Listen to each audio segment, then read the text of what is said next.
On this video, I'm going to continue what I've started in chapter 1 of Ecclesiastes. We're looking at the grammar analytically, inductively, from the original text, or I should say the Hebrew text.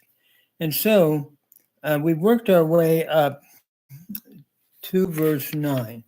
He's looking in the introduction at introducing the theme that all is vanity. Hevel havalim amar kohelet, hevel havalim hakol havel. Everything is fleeting, everything is vanity. He illustrates that by showing a generation goes off the scene, a generation comes on the scene, but the earth abides forever. The sun will arise, the sun will set, and it pants to go from where it came. The wind goes to the south. It goes about into the north. Whirling, whirling goes the wind, and upon its circuits the wind returns. In other words, the wind illustrates it too. Rivers run into the sea, and yet the sea is not full. And to the place from where they came, there they return to go. So all things are toiling to weariness, the Kohelet is saying, and the eye cannot take it all in, and the ear cannot take it all in either. And that, so everything is constantly changing, constantly, it's fleeting, it's transitory. It's like taking a puff of cold air or let's say taking on a cold day. You see your breath for a moment and then it's gone.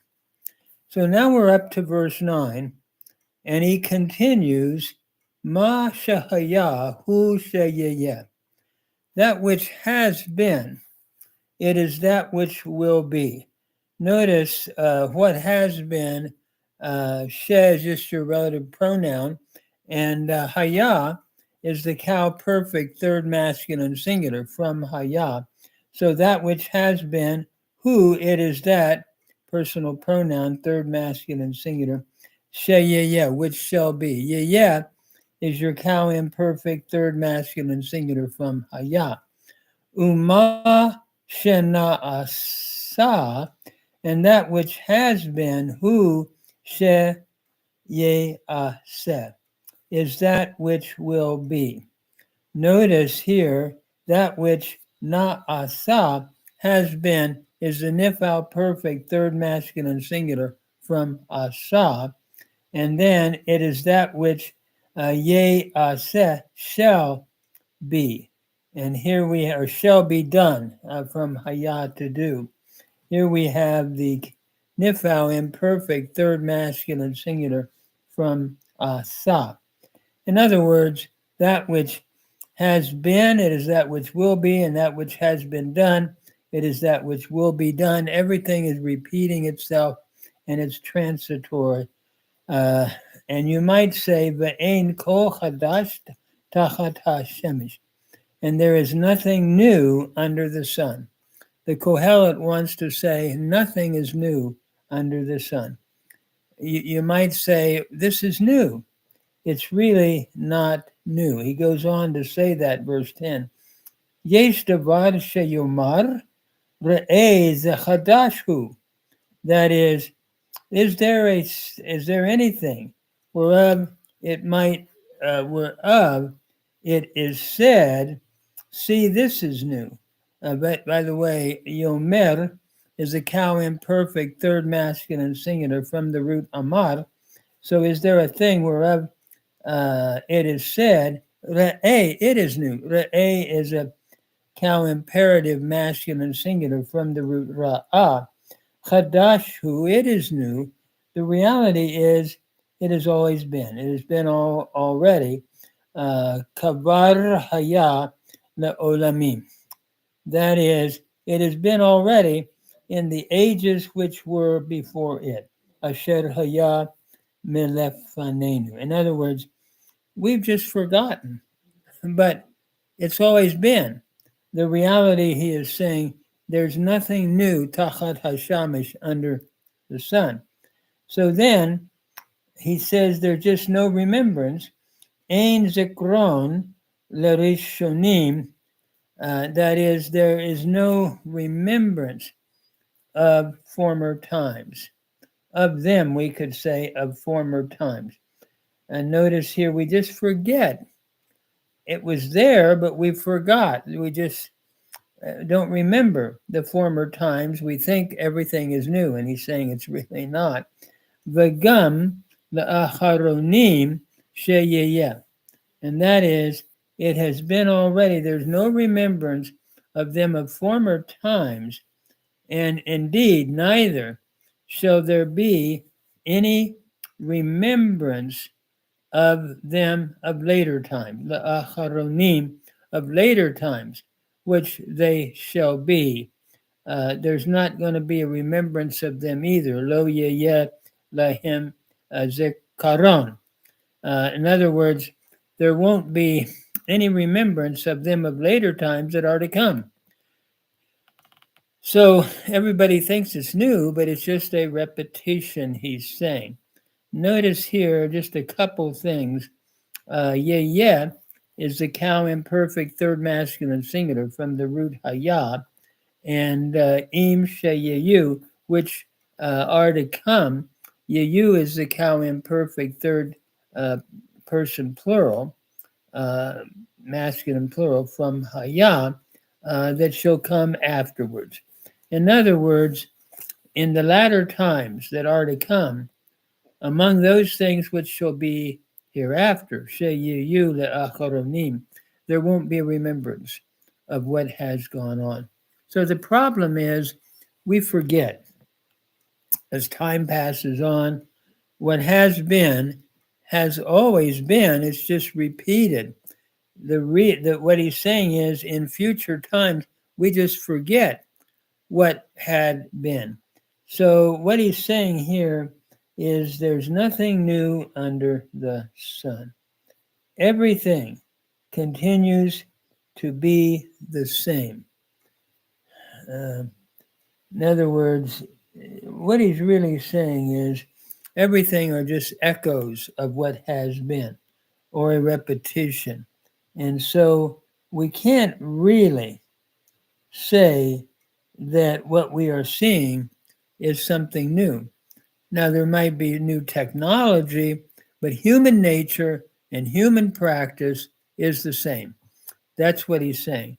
I don't think he's denying that there could be, certain inventions like technology or that type of thing. However, the reality of human existence and human beings just repeat the same, and there's nothing new.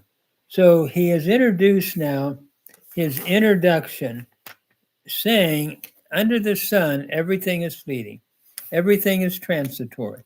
So how do we find life? How do we find meaning in the midst of this transitoriness of all things? And I think he's now going to begin to test that out.